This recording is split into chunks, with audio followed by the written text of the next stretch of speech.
Il a bâti sa vie sur la résistance et l'endurance, façonnant quelque chose de durable à partir d'une terre qui ne lui a jamais rendu la tâche facile, survivant à des hivers qui ont testé les limites de la force et de la patience, et laissant sa marque sur un endroit où la plupart des gens ne passeraient pas une seule saison. Pendant des années, il a été une présence constante, une figure aussi enracinée dans la nature sauvage de l'Alaska que les montagnes et le sol gelé qui l'entouraient. Et puis, presque sans crier gare, il n'était plus là comme on s'y attendait. L'écran qui avait porté son histoire dans les foyers du monde entier est devenu plus silencieux, et cette absence a soulevé une question à laquelle personne ne pouvait répondre avec certitude. Ce qui est réellement arrivé à Otto Kilcher n'est pas seulement l'histoire d'un homme qui s'en va, mais celle d'une vie qui a été poussée à ses limites depuis bien plus longtemps que quiconque ne le pensait. Il y a une sorte de silence qui s'installe dans un lieu lorsque quelque chose d'important a changé, lorsque quelque chose qui semblait permanent ne l'est soudainement plus. Ce n'est pas le calme paisible de la neige qui tombe ou le calme de la lumière du soir qui s'étend sur la terre ouverte. C'est un silence plus lourd, un silence qui entraîne une prise de conscience, une reconnaissance que quelque chose d'essentiel a été enlevé. Pour ceux qui ont suivi Alaska The Last Frontier, ce silence est arrivé progressivement, presque avec précaution, comme s'il ne voulait pas être remarqué trop rapidement. Les épisodes se sont poursuivis, les rythmes de la vie de la ferme se sont déroulés comme ils l'avaient toujours fait, et pourtant quelque chose a semblé différent. Au début, c'était difficile à nommer. Les vastes plans aériens capturaient toujours la vaste beauté de la Terre au sud de Homer, en Alaska. Les luttes quotidiennes pour la survie remplissaient toujours l'écran avec les tempêtes, les réparations et les négociations constantes entre les hommes et la nature. Mais à l'intérieur de ce schéma familier, il y avait un vide. Otto Kilcher, dont la présence avait autrefois ancré des épisodes entiers, a commencé à apparaître moins souvent. Lorsqu'il apparaissait, ce n'était pas avec le même poids, pas avec le même rôle central qui avait autrefois défini sa place dans l'histoire. Ces scènes sont devenues plus courtes. Sa voix, qui était autrefois une présence constante et indubitable, est devenue quelque chose d'intermittent. Ce qui avait été ressenti comme le cœur de la narration est devenu quelque chose d'emprunté, comme si l'histoire se poursuivait autour de lui plutôt qu'à travers lui. Et puis il y a eu des moments où il n'était tout simplement pas là du tout, des moments que les téléspectateurs ont commencé à suivre avec une sorte d'inquiétude silencieuse qui s'est répandue dans les discussions en ligne et les sections de commentaires où les gens comparaient leurs notes et essayaient de reconstituer ce qui pouvait se passer. Les questions sont arrivées rapidement et n'ont pas faibli. Les gens ont demandé si sa santé avait changé, si des années de dur labeur avaient finalement exigé un prix qui ne pouvait plus être ignoré. D'autres se sont demandé s'il y avait eu des tensions en coulisses, des désaccords avec les producteurs ou le réseau qui avait fait de la famille Kilcher un nom reconnu bien au-delà de l'Alaska. Certains ont spéculé sur la dynamique familiale, sur le fait que quelque chose de personnel avait changé d'une manière que les caméras n'étaient pas autorisées à saisir. Et sous toutes ces questions se cachait une question plus profonde et plus troublante.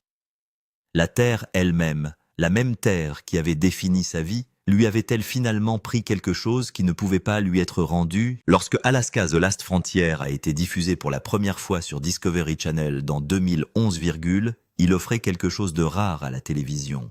Il ne s'appuyait pas sur des drames fabriqués ou des enjeux artificiels.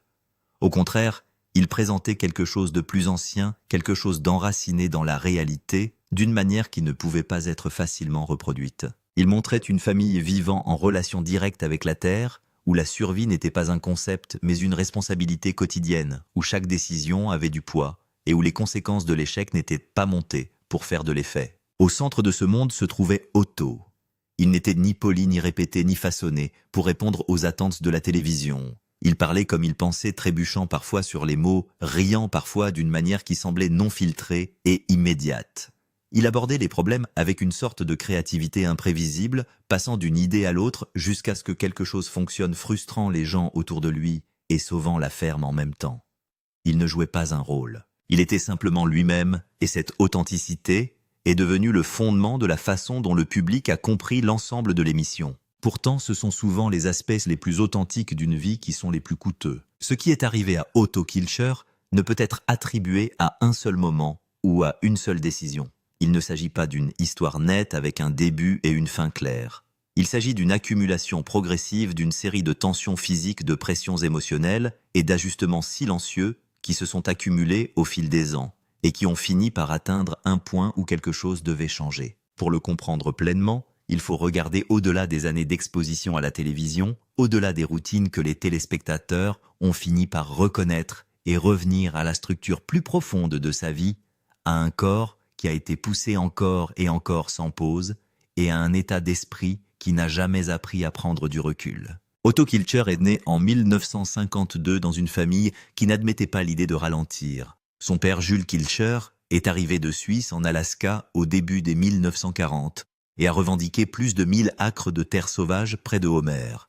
Ce n'était pas un endroit qui offrait le confort ou la facilité. C'était un endroit qui exigeait des efforts de la résilience et un refus d'abandonner. Sa mère Ruth Weber portait cette même force, créant un foyer où la survie n'était pas négociable et où le travail faisait tout simplement partie de l'existence. En grandissant dans cet environnement, Otto a complètement absorbé ses leçons. Peut-être trop. La terre ne donnait pas gratuitement et tout devait être gagné par un effort constant et physique.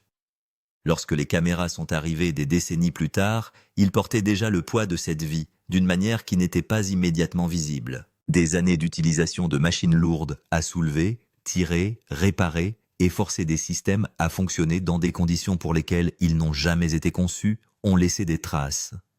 Ses articulations portent la mémoire de chaque effort, ses muscles portent la fatigue des efforts répétés et sa colonne vertébrale a absorbé des impacts qui auraient brisé des corps moins résistants. Il se déplace avec un rythme distinct, une légère inclinaison vers l'avant, un équilibre prudent entre le mouvement et la retenue, le genre de mouvement qui vient d'une longue expérience de la douleur, qui n'a pas encore arrêté une personne, mais qui a commencé à exiger d'être reconnue. À l'écran, ce que les gens ont vu, ce sont des compétences. Ils ont vu un homme capable d'écouter une machine défaillante et de comprendre ce dont elle avait besoin, capable de construire des solutions à partir de pièces détachées, lorsque les pièces appropriées n'étaient pas disponibles, qui traitaient chaque panne comme un problème à résoudre immédiatement. Il abordait les pannes mécaniques presque comme un défi personnel, quelque chose qui exigeait son attention, quel que soit le temps, l'heure ou l'état physique. Ce qui était moins visible, c'était le coût de cette approche. Les contraintes physiques qui avaient été gérées pendant des années ont commencé à changer.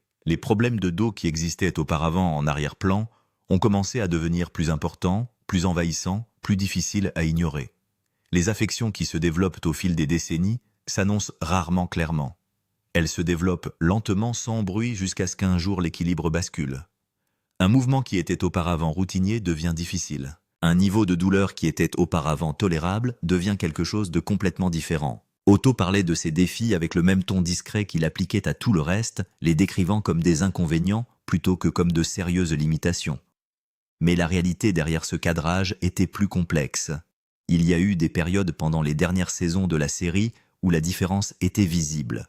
Les tâches qu'il aurait autrefois prises en charge directement étaient maintenant abordées différemment. Au lieu de mener de front dans toutes les situations, il a commencé à prendre du recul, à guider plutôt qu'à exécuter, à diriger plutôt qu'à porter. Pour quelqu'un qui l'aurait regardé par hasard, cela aurait pu sembler une transition naturelle, celle qui vient avec l'âge ou avec la génération suivante qui accède à des rôles plus importants. Mais pour ceux qui l'avaient suivi de près, le changement semblait plus significatif. Il ne s'agissait pas seulement d'un changement de responsabilité, mais d'un homme qui s'adaptait à la réalité que son corps n'était plus en mesure de répondre aux exigences qu'il avait toujours placées sur lui. Au-delà de l'attention visible, un autre facteur était présent depuis le début, façonnant la façon dont son corps réagissait au temps. Des décennies passées à travailler dans le froid extrême avaient en laissé leur propre empreinte. Le froid n'est pas seulement un environnement, c'est une force qui affecte la circulation, la flexibilité, la récupération et l'endurance. Sur de longues périodes, il modifie la façon dont un corps guéri réagit au stress et la rapidité avec laquelle il peut revenir à l'équilibre après avoir été poussé à l'extrême. Tous ces éléments se sont conjugués au fil du temps, non pas dans un seul moment dramatique, mais dans une progression constante qu'il est devenu impossible d'ignorer. Ce à quoi les téléspectateurs assistaient n'était pas une disparition au sens traditionnel du terme, mais une transformation. Un homme qui avait passé toute sa vie à aller de l'avant sans hésitation était contraint lentement et à contre-cœur de reconsidérer ce à quoi ressemblait ce mouvement vers l'avant. Et dans cet espace, entre ce qu'il avait toujours été et ce qu'il était désormais capable de soutenir, le silence a commencé à prendre forme, non pas comme une fin, mais comme le reflet d'une vie qui avait donné tout ce qu'elle avait et qui commençait enfin à demander quelque chose en retour. Il concentre la douleur, ralentit la guérison et rend les exigences physiques ordinaires de la vie à la ferme exponentiellement plus pénibles. Otto avait vécu cette réalité tous les hivers de sa vie et elle avait produit des intérêts composés sur chaque blessure antérieure, chaque tension, chaque poussée au-delà du point d'effort confortable. Il y avait aussi les dimensions moins visibles du péage physique. Le sommeil perturbé par la douleur chronique modifie les capacités cognitives d'une personne. Il ralentit le temps de réaction, réduit la patience et crée une statique émotionnelle de faible intensité qu'il est difficile de séparer des fréquences plus fortes de la vie quotidienne. Les personnes qui aiment une personne souffrant de douleurs chroniques se retrouvent parfois à réagir à cette statique sans en reconnaître la source, et la personne souffrante constate parfois que l'énergie nécessaire pour gérer son état physique laisse très peu de réserve pour le travail émotionnel qu'exigent les relations. Otto et sa femme Charlotte Kilcher, connue des téléspectateurs sous le nom de Charlotte, avaient construit une vie commune sur la ferme familiale qui était extraordinaire à tout point de vue. Mais les vies extraordinaires contiennent toujours des frictions humaines ordinaires, et lorsqu'une personne gère une diminution physique soutenue, tout en portant l'identité publique d'un chef de ferme familiale capable et inébranlable, le fossé entre le soi joué et le soi réel peut se creuser de manière difficile à combler. L'histoire physique d'Otto Kilcher est en fin de compte une histoire sur ce qui se passe lorsque le corps d'un travailleur rattrape la vie que ce travailleur a choisie. Ce n'est pas une tragédie au sens classique du terme, c'est quelque chose de plus spécifique et de plus humain que cela. C'est l'histoire d'une prise de conscience qui arrive à son propre rythme, indifférente aux caméras ou aux engagements ou à la mythologie particulière qu'une émission de télévision a construite autour de l'extraordinaire capacité d'endurance d'un homme, le poids de l'héritage et de la terre. La propriété Kilcher n'est pas seulement un bien immobilier, c'est un argument vivant. L'argument selon lequel il est encore possible au XXIe siècle d'entretenir une relation authentique avec la terre, de n'en tirer que ce dont on a besoin et de la restituer sous forme d'entretien d'attention et de respect. Yule Kilcher a fait valoir cet argument au cours de sa vie.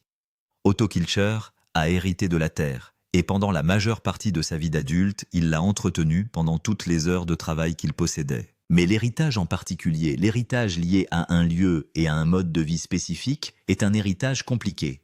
Il exige des personnes qui le portent des choses qu'elles n'ont pas nécessairement acceptées lorsqu'elles étaient enfants et qu'elles regardaient leurs parents travailler. Il exige la continuité, alors que le porteur pourrait avoir désespérément besoin de changement. Il demande de la visibilité quand le porteur pourrait être épuisé par le fait d'être vu. Il demande de la force précisément dans les moments où le porteur en a le moins à donner. Otto a parlé dans diverses interviews au fil des ans de ce que la ferme représente pour lui et le langage qu'il utilise est toujours plus spirituel que pratique. Il ne parle pas de superficie ou de valeur des actifs. Il parle de responsabilité d'intendance de quelque chose de plus grand que lui, de l'obligation qui vient avec le fait de se tenir sur un terrain que son père a transformé de sauvage en exploitation agricole par un acte de volonté soutenu presque incompréhensible. Ce sens de l'obligation est authentique et profond, et c'est aussi à certains égards un poids que personne déjà aux prises avec une limitation physique ne peut porter sans conséquences éventuelles. Le défi de maintenir la propriété au niveau qu'Otto estimait qu'elle méritait est devenu de plus en plus lié à ses limitations physiques au fur et à mesure que les années de tournage avançaient. La propriété n'est pas un endroit statique. Elle nécessite une attention constante. Les équipements tombent en panne, les structures se détériorent. La relation entre une exploitation agricole et le climat de l'Alaska est une relation de négociation contradictoire permanente. Et la ferme a besoin d'une personne ayant la capacité physique et les connaissances techniques pour se présenter chaque jour à cette négociation. Lorsque le corps d'Otto a commencé à limiter ce qu'il pouvait offrir à cette exigence quotidienne, la pression psychologique s'est intensifiée. Il y a une forme particulière de chagrin qui s'attache au fait de se voir devenir moins capable de faire la chose qui vous définit. Il est différent des autres types de chagrin, car son objet n'est pas extérieur. Vous ne pleurez pas une personne, une relation ou une opportunité qui a disparu. Vous pleurez une version de vous-même qui recule en temps réel, remplacée par une version qui peut en faire moins, qui a besoin de plus et qui doit compter sur les autres d'une manière qui, pour quelqu'un qui a été élevé dans l'autosuffisance radicale, ressemble à une forme d'échec, même si elle est simplement humaine. Otto n'a jamais été un homme à l'aise avec le langage de la vulnérabilité. Toute son identité publique a été construite autour de la capacité de la personne qui pouvait réparer ce qui était cassé et résoudre ce qui était insoluble et maintenir la ferme en état de marche dans des conditions qui auraient poussé des personnes moins engagées à abandonner. Être cette personne puis sentir cette identité s'éroder sous la pression de la réalité physique est un type spécifique de crise intérieure qui ne se résout pas facilement ou rapidement. La terre qu'Otto aime est aussi dans un sens très réel la chose qui l'a rendu malade, non pas par malice. La terre n'a pas de malice. Mais des décennies de travail comme celui qu'exige le homestead ne sont pas compatibles à long terme avec un corps qui n'a pas été régulièrement et professionnellement entretenu. La relation d'Otto avec la ferme est celle de quelqu'un qui a tout donné et qui doit maintenant comprendre ce que cela signifie de ne pas pouvoir donner autant dans une culture, une famille et une émission de télévision entièrement construite sur le principe du don de soi. En plus de tout cela, il y avait la pression spécifique d'être un personnage public dans une émission qui, vers la fin des saisons, avait accumulé un public dévoué et profondément investi. Les téléspectateurs qui avaient suivi Otto pendant plus d'une décennie avaient l'impression de le connaître dans un sens important, c'était le cas. La télé-réalité, quels que soient ses éléments manufacturés, capte quelque chose d'authentique chez les personnes qu'elle suit sur de longues périodes. L'Otto que les téléspectateurs ont vu était en grande partie le vrai Otto, ce qui signifie que lorsqu'il a commencé à paraître diminué, le public l'a ressenti personnellement. Leur inquiétude était réelle, leurs théories étaient nombreuses, et la pression d'être le sujet de ses préoccupations tout en gérant de véritables difficultés physiques et émotionnelles était un fardeau supplémentaire. Fracture sous la surface de la famille.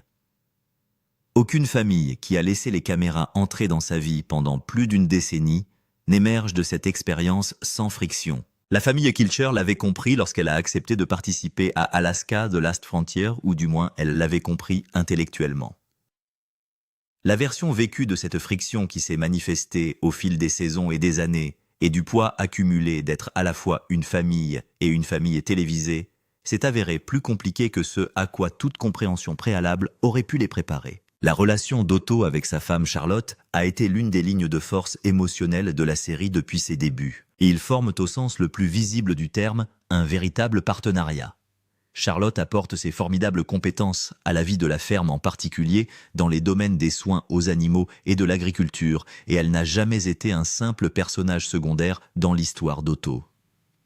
Elle est un protagoniste à part entière avec ses propres compétences et son point de vue très clair sur la façon dont les choses devraient être faites. Mais les partenariats solides, soumis à une pression soutenue, développent leur propre ligne de faille. La combinaison des limitations physiques d'Otto, des exigences de la ferme de la présence de caméras et du poids psychologique spécifique qu'Otto portait à travers son déclin physique, a créé des conditions dans lesquelles même un partenariat solide pouvaient être mises à l'épreuve d'une manière difficile à gérer en privé parce que leur vie n'était structurellement pas privée. Les téléspectateurs ont remarqué des tensions entre Otto et Charlotte dans les épisodes diffusés au cours des dernières saisons de la série. Il s'agissait en partie de la friction ordinaire de deux personnes capables aux opinions bien arrêtées, partageant une vie exigeante. Mais une partie semblait porter une charge plus profonde, le genre de poids qui ne provient pas d'un désaccord sur des décisions spécifiques, mais de l'accumulation de non-dits qui n'ont pas encore trouvé leur place dans le langage.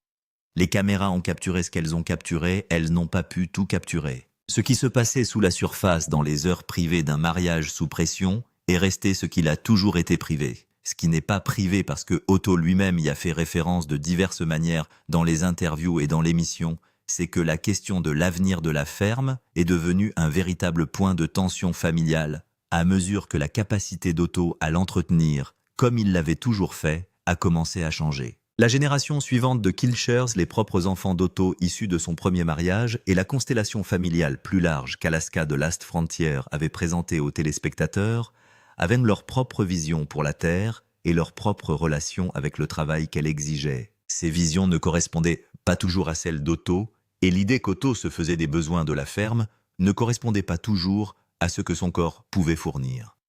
La relation entre Otto et son fils Lévi, qui est devenue de plus en plus centrale dans la série à mesure que le rôle d'Otto évoluait, a été l'une des dynamiques les plus discrètement complexes de l'histoire publique de la famille.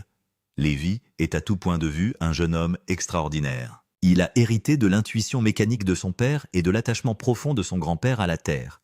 Il est aussi une personne à part entière, avec sa propre approche, et le fait qu'un fils prenne la place d'un père n'est jamais sans susciter des émotions complexes, quel que soit l'amour qui les unit. Otto a parlé de Lévi avec une fierté évidente. Cette fierté est sans ambiguïté et authentique, mais la fierté et la facilité ne sont pas la même chose. Et regardez la ferme commencer à se réorganiser autour d'une nouvelle génération d'adultes, capables, alors que votre propre rôle dans cette réorganisation reste indéfini, est un défi intérieur particulier. Otto a passé sa vie à être la personne qui tient les choses ensemble. Devenir la personne qui est tenue, soutenue ou entourée nécessite une force différente de celle que la ferme lui a demandé de trouver auparavant. Il y avait aussi les dynamiques familiales plus larges que la série avait toujours explorées avec plus ou moins de succès. Les Kilcher ne sont pas une famille simple. C'est un ensemble de fortes personnalités profondément attachées à un lieu et à une identité commune.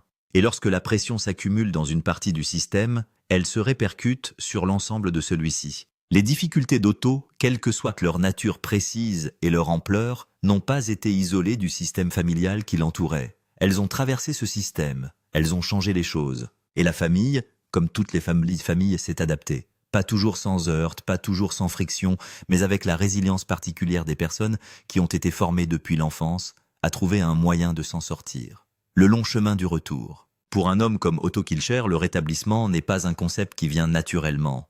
Le rétablissement implique de s'arrêter. Il implique de céder du terrain à un corps qui, d'après son expérience, a toujours mieux réagi à l'élan vers l'avant qu'au repos. Toute la culture dans laquelle il a été élevé était structurée autour du principe que le travail n'attend pas et que la personne qui fait le travail ne peut donc pas attendre non plus.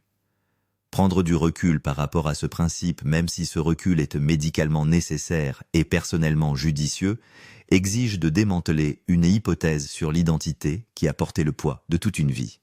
La période qui a suivi la phase la plus aiguë des difficultés physiques d'Otto a été de l'avis de tous les proches de la famille et d'après ce qu'Otto lui-même a partagé publiquement, une période de véritable remise en question. Il ne se remettait pas simplement d'une blessure ou d'une intervention spécifique. Il renégociait sa relation avec son propre corps, avec la ferme, avec l'émission de télévision et avec la version particulière de lui-même que 15 années de vie publique avaient codifié en quelque chose de très proche du mythe. Le tableau médical, dans la mesure où Otto l'a partagé, implique des problèmes vertébraux et orthopédiques qui se sont accumulés pendant des décennies, aggravés par le type de stress physique accumulé qu'il est pratiquement impossible de traiter efficacement sans une période prolongée de réduction de l'activité. Pour quelqu'un dont l'identité est structurée autour de l'activité, cette prescription n'est pas simplement gênante. Elle représente un défi existentiel que les personnes qui ne se définissent pas par le travail physique ont parfois du mal à apprécier pleinement.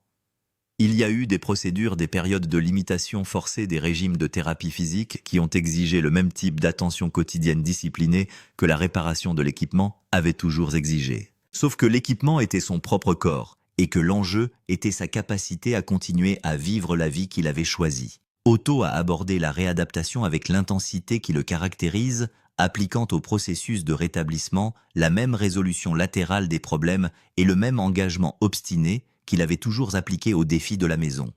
Ceux qui le connaissent décrivent un homme qui ne fait rien à moitié, et son approche de la guérison n'a pas fait exception à la règle. Mais le chemin physique du retour côtoie un chemin émotionnel, et ce dernier est plus long et moins clairement balisé. L'expérience de voir son identité centrale perturbée, de voir la chose que l'on fait le mieux devenir temporairement inaccessible, laisse un résidu que la guérison physique ne suffit pas à traiter. Il y a du chagrin là-dedans. Il y a un réétalonnage de la compréhension de soi qui prend du temps et ne suit pas un calendrier prévisible. Pour quelqu'un d'aussi privé qu'Otto, malgré toutes les années de caméra, travailler à ce réétalonnage de manière soutenue exige un degré d'intériorité que les demandes incessantes de la ferme et le calendrier de production de l'émission n'ont pas toujours rendu facile d'accès. Le rôle de Charlotte dans cette période mérite une attention particulière parce qu'il était à tout point de vue significatif. Quelles que soient les frictions et les pressions que leur relation a connues au cours des saisons précédentes. Charlotte a soutenu Otto pendant la période la plus difficile de son rétablissement physique, d'une manière qui témoigne de la profondeur authentique de ce qu'ils ont construit ensemble. Elle n'est pas une femme qui fait les choses superficiellement. Les soins qu'elle a apportés à Otto pendant la période la plus difficile étaient pratiques et réels, fondés sur la même compétence qu'elle apporte à tous les aspects de la vie de la ferme. Et cela a eu pour effet de ressouder quelque chose dans leur partenariat que la pression de ces dernières années avait commencé à effilocher. La ferme elle-même, paradoxalement, est devenue un élément de la guérison, non pas le travail physique brutal qui est resté nécessairement limité pendant la période aiguë, mais la présence, l'odeur, les sons, la qualité particulière de la lumière de l'Alaska tombant sur un sol qu'Otto connaît depuis l'enfance. Il existe de nombreuses preuves, à la fois anecdotiques et scientifiques, que les personnes profondément attachées à des lieux spécifiques ressentent ces lieux comme véritablement réparateurs. Et le lien d'Otto avec la ferme des Kilcher est l'un des attachements les plus profonds documentés entre une personne et un morceau de terre que la télé-réalité ait jamais capturé. Être là même dans une capacité réduite même en tant qu'observateur plutôt que participant actif a été un soutien d'une manière que le fait d'être ailleurs n'aurait pas pu répliquer. Il a commencé à revenir par étapes. D'abord à l'atelier bien aimé et chaotique où se sont déroulés tant de moments mémorables de l'émission où il pouvait s'asseoir, réfléchir, manipuler des outils et s'attaquer à des problèmes mécaniques au niveau que son corps lui permettait un jour donné. Ensuite, à la ferme plus large, aux routines d'observation, d'évaluation et de participation légère qui représentent les premières étapes du retour pour quelqu'un dont le niveau d'engagement antérieur était total. Les gens autour de lui ont remarqué ses progrès. Sa famille les a remarqués, l'équipe de production les a remarqués. Et lorsque les caméras ont commencé à filmer ses progrès et que le public a commencé à les voir, il s'est passé quelque chose que personne n'avait peut-être anticipé. Les téléspectateurs ont réagi non pas au retour de l'invincible Otto, le super-héros mécanique qui pouvait tout réparer, mais au véritable Otto, celui qui traversait une période difficile et qui retrouvait son chemin avec détermination et sans prétention. La réaction a été au sens le plus fondamental de l'amour, le genre d'amour qu'un public réserve à ce qui est réel. Où en est Otto Kilcher dans 2026 ? L'histoire de ce qui est réellement arrivé à Otto Kilcher ne se termine pas par une révélation dramatique ou un moment unique et définitif de résolution. Les vies réelles ne fonctionnent pas de cette manière, et la vie d'Otto, quelles que soient ses dimensions extraordinaires, est au fond une vie réelle, avec toute la complexité graduelle et non cinématographique que cette expression implique. À partir de 2026, Otto Kilcher est très présent. Il est présent sur le domaine qui lui tient à cœur depuis son enfance. Il est présent dans sa relation avec Charlotte qui est sortie de sa période difficile, avec une qualité de profondeur et de compréhension mutuelle, que des défis soutenus produisent parfois dans des partenariats suffisamment forts pour y survivre. Il est présent dans ses relations avec ses enfants et sa famille élargie, jouant un rôle qui a évolué de travailleur principal et de gestionnaire de crise à quelque chose qui ressemble plus à un intendant âgé, la personne qui porte le savoir, la perspective et la vision à long terme que seules des décennies sur une parcelle de terre spécifique peuvent produire. Sa situation physique n'a pas été ramenée à un niveau de référence antérieur, cela n'a jamais été l'issue réaliste et Otto, dont la relation avec la réalité a toujours été l'une des forces qui le définissent, semble avoir fait la paix avec cela. Il fonctionne dans des limites qui sont réelles et qu'il respecte d'une manière dont la version plus jeune de lui-même n'aurait peut-être pas été capable. Il a découvert, comme beaucoup de gens le font, lorsqu'une limitation physique durable oblige finalement à une véritable confrontation avec la mortalité, que les limites ne sont pas seulement des pertes, mais qu'elles sont aussi des clarifications. Il révèle ce qui compte le plus parce que ce qui compte le plus est ce que vous continuez à chercher à atteindre lorsque vous cherchez à obtenir quelque chose. Il reste profondément impliqué dans la ferme, dans les défis mécaniques qui ont toujours été son génie particulier et dans l'émission qui a fait connaître sa vie à un public mondial. Son rôle dans Alaska de Last Frontier a évolué reflétant la réalité de sa capacité actuelle et reflétant également quelque chose de vrai sur l'état d'avancement de l'émission dans sa propre durée de vie. La jeune génération de Kilcher s'avance. Otto recule légèrement et dans ce mouvement quelque chose d'authentique, de poignant et en fin de compte d'affirmation de la vie est visible pour quiconque l'observe attentivement. Ce qui est réellement arrivé à Otto Kilcher est le suivant. Un homme qui a tout donné à un morceau de terre et à un mode de vie est arrivé au point où tout devait être renégocié, où le corps exigeait des conditions, où l'identité qu'il avait soutenue devait être examinée et à certains égards cruciaux révisés. Il a traversé cette renégociation difficilement, non sans coût et non sans le genre de difficultés privées que les personnalités publiques sont rarement autorisées à avoir en privé. Et il s'en est sorti en restant lui-même, toujours ancré dans cette terre d'Alaska, toujours à la recherche du travail, toujours de toutes les façons qui comptent la vraie chose. L'histoire d'Otto Kilcher continue de s'écrire une saison d'Alaska à la fois. Si ce voyage à travers la vérité derrière les gros titres vous a ému, partagez-le avec quelqu'un qui a besoin d'entendre que même les plus forts d'entre nous font face à des tempêtes qui nécessitent de s'arrêter et de se reconstruire de l'intérieur. Abonnez-vous pour découvrir d'autres histoires qui vont sous la surface des vies que nous regardons et que nous pensons connaître. La véritable histoire est toujours plus extraordinaire que celle que les caméras filment.